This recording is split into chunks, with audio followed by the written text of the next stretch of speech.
Let's talk panic meter right now for a couple of teams. Teams that have been dealing with injury issues, but also talent issues.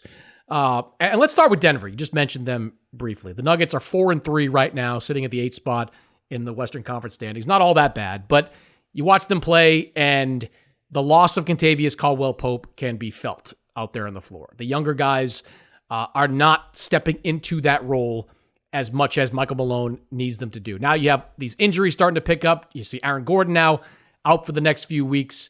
But even if they're fully healthy, Ben, I've got real concerns that the exodus or the hemorrhaging of veteran talent from Bruce Brown to Jeff Green to now KCP has closed the window. I mean, maybe not all the way shut, because it can never be all the way shut with Nikola Jokic, but the talent drain they've had in Denver, it feels like this is the year that caught up to them. And when I wrote the preview issue, back last month, when I was talking to scouts about the Nuggets, several of them said to me, like, this is the team that could take a step back.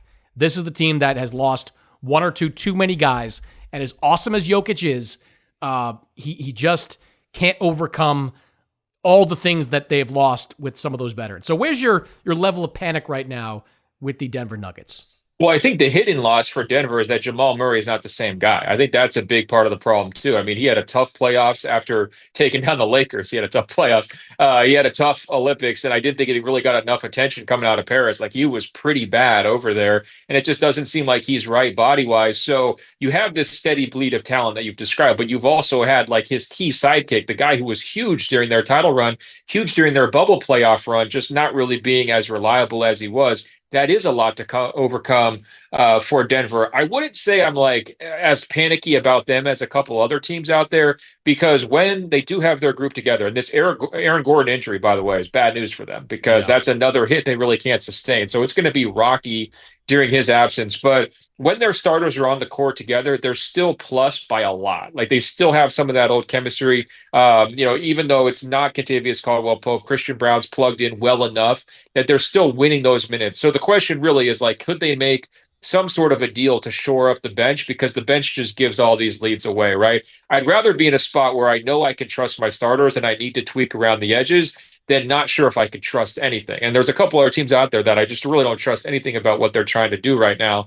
So, I think for Denver, they're still going to be a potential playoff team. Like, I know it's been a slow start. They've been kind of looking up at the standings. I still think they're all right, but I don't really view them as inner circle title contenders anymore. I did last year for sure. And part of that reason is I am all in on the Oklahoma City Thunder. Just like you said with Boston, they create these matchup issues for everybody. Oklahoma City makes everybody look old, slow, and out of date. If you don't shoot threes like Oklahoma City, if you don't have the young legs like Oklahoma City, if you don't play as competitively defensively as Oklahoma City does, and basically nobody in the league besides the Celtics does that, you're going to be at a disadvantage every single time you play them. We already saw it head to head between Denver and Oklahoma City. OKC wiped them off the court, and I would expect that to happen if those two teams were to play in a playoff series. I'm not saying it would be a sweep, but I'm taking Thunder and 5 in that matchup. And I certainly would not have been there last year had Oklahoma City gotten through and faced Denver somehow in the playoffs. I probably would have favored Denver at that time. So, I don't know if it's dark days like, for the Nuggets, but certainly it's not as bright as it was even 2 years ago. And I think it's a front office issue, man. Like, I think they've really made a lot of misses around the edges. The young guys they've been drafting have not paid off. Russell Westbrook, why bother? What's the point of that move? And so, if Jokic was a little bit louder, like if he ever talked to the media and said anything, like most NBA stars in this situation would have been complaining for the last 6 months. And, credit to him, I guess, for not doing that, for being a good team player. But it's reached that stage for him in the Nuggets. Oh, Jokic was the one calling for Russell Westbrook, though. Like, he's the Right. reason Russell Westbrook is there Well, he's right now. desperate. It's a little bit of energy, and I get what it looks like on paper, but his minutes have been bad, especially with Jokic off the floor. This has been very, very Yeah. bad. By Oklahoma City, I was looking this up earlier. Like, their defensive rating is like 93, which is like Yeah. 7 or 8 points better than everybody else. Like, it's insane how tough they are defensively. Their Oh, and versatility on that end. they crank it like in the third quarter, fourth quarter. Like, yeah, they might play with a team for the first half. I've never seen such a young team twist the screws in the third quarter, like a veteran championship team.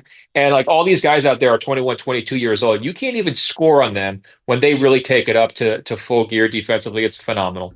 Yeah, and like Josh Giddey has been terrific in Chicago, but nobody is talking about the Thunder losing that deal because they get Alex Caruso, who is a defensive menace and fits exactly what they're trying to do out there. I don't know what I don't know if health is going to get the Nuggets back to where they need to be. They may have to get to a point. I don't even know if a deal is doable right now, but you have to trade someone like MPJ for one or two other guys that fit around Jokic and Murray. I mean, if Murray doesn't get better, this is going nowhere. They're a play-in team. But if Murray does get back to the level we've seen in recent years, you might get to a point and say, look, MPJ is a great scorer, but if we can get one or two rotation players that defend a little bit more, do more of the things that like KCP did, maybe that makes some sense, because I don't see how this roster with that team is getting past Oklahoma City. Might not even get past Minnesota in the postseason. Like it's too tough in the Western Conference. Last one for you is Milwaukee. I had a chance to see them play in Boston recently. I've watched them a bunch on TV. They're another team that's just spiraling right now. Yeah. Bottom third in the NBA in offensive and defensive efficiency. Their defense is a disaster. They came into this training camp installing an entirely new defense, and nobody seems to know how to do it. So you've got a team that has familiarity with each other after last year, but can't get on the same page defensively. Outside of Giannis and Dame, nobody's doing shit offensively. Like they're doing nothing. Like they're getting like the numbers for Giannis and Dame are pretty good. Like, people pick on Dame and say, like defensively Dame is certainly limited, and we can talk about that, but offensively he's getting it done for them. But outside of that, like, guys like Andre Jackson, hit or miss. Brook Lopez hasn't been the same. Bobby Portis hasn't been the same. Like they're not getting, the help they need offensively. I mean, I think that's an area that they can improve, especially when Chris Middleton comes back. But defensively, Middleton doesn't help that. In fact, he probably makes that a little bit worse, right? Especially if he's limited with some of his mobility because of that injury. So you've got Middleton, you've got Dame. You're going to be at best like a middle of the pack defensive team. And that I don't know where that gets you in this conference. Like, they were competitive with Boston in that game a few nights ago, but the Celtics, who were down Porzingis still, were like, you know what, screw it, flip a switch, we're going to make a bunch of threes and it's all over. This Bucks team, they worry me because I don't think they can get to a level defensively that makes them competitive on a championship level. I agree completely on the defense, and I actually don't think that they can go shot for shot with the best teams in the league on offense either. Like even with Dame and Giannis playing as well as they can, even with Middleton back in the fold, I just don't see it. Like I don't think they have enough firepower. I think that they're just a few years behind the times in terms of their approach offensively. They're just not able to get up as many threes. They don't have as many weapons, and the guys who are potential like perimeter threats, like a Gary Trent Jr., can't stop anybody on the defensive end, so he winds up giving away more than he's scoring. To me, this is the team that you need to be panicked more about than any other in the league, right? Because Dame has never really seemed at home or happy in Milwaukee, right? Like that was sort of a blindside trade. Doesn't really seem like he has a ton of interpersonal chemistry with Giannis. And so when people start talking about Middleton, there's no other scenario in the league where if the top two guys aren't making each other better and aren't able to create and foster this like quality environment where the number three guy is going to come in and save that, right? We would never say about LeBron James and Anthony Davis, oh, they're not on the same page. Maybe Austin Reeves is going to fix this, right? Or like you imagine in Boston, it's like, oh yeah, we got Jaylen Brown, we got Jason Tatum. Those guys are fighting for shots right now, or they're each scoring, but they're not really facilitating well enough for each other. Maybe Derek White's going to fix it, right? That's just not how we would ever view it. So I agree completely. Middleton is not this panacea solution who's going to change everything. They don't look like they play hard every single night. That's a big problem. It's a lot of finger pointing. And I think a big issue is that it's hard to keep your competitive spirit when every single guard goes off against you. They give up 30 to every guard every single night. It's like Kobe White, just go right down the list. I'm sure Josh Giddey had a good game against them too. The Boston guards got off. John Morant got off against the Milwaukee Bucks. Donovan Mitchell got off against the Milwaukee Bucks. Every single night, they're getting torched on the perimeter. And so Middleton's definitely not going to help their guard defense. And I think for guys like, Giannis and Brook Lopez, who are used to being on excellent defensive teams. They're used to having a Drew Holiday at the point of attack. They're looking around and saying, like, well, yeah, we got nobody who could stop anyone. Of course, it's going to be tough for us. Of course, we're going to have a losing formula.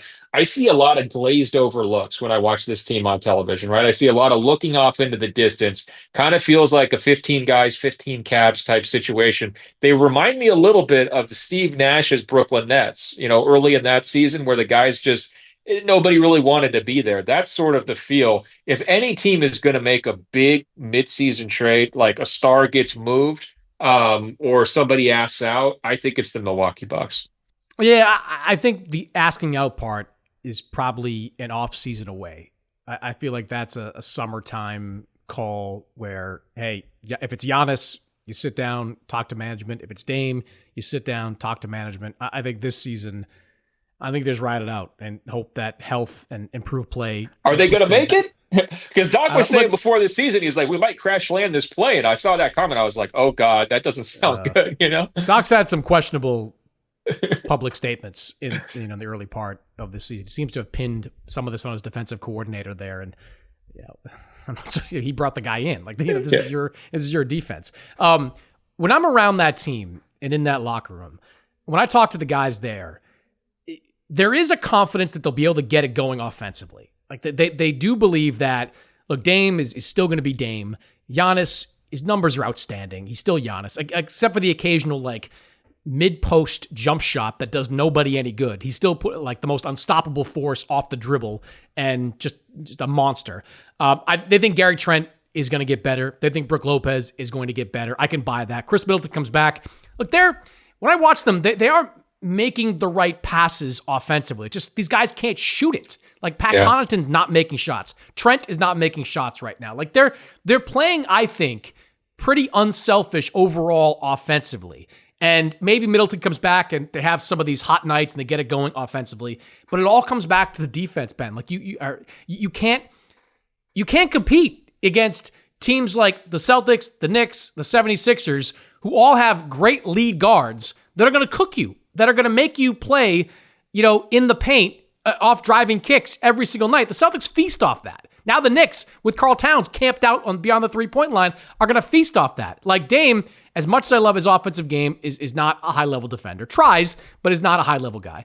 Trent, never been a high-level guy there. Middleton, probably worse now because of the injuries. Pat Connaughton, same thing, average. They don't have defensive stoppers on the perimeter. And if you don't, you're not going to have any success. You're not going to beat the top level team. Simple as that. I mean, you can look at all the layers of it and try to peel some of it back. And again, I buy them getting better offensively. I buy them finishing the season as a top 10 offensive team. I think they've got enough firepower for that. But could they wind up in like 18 to 22 defensively or worse? Yeah, I could see that too. And if you're in that range, you ain't winning anything.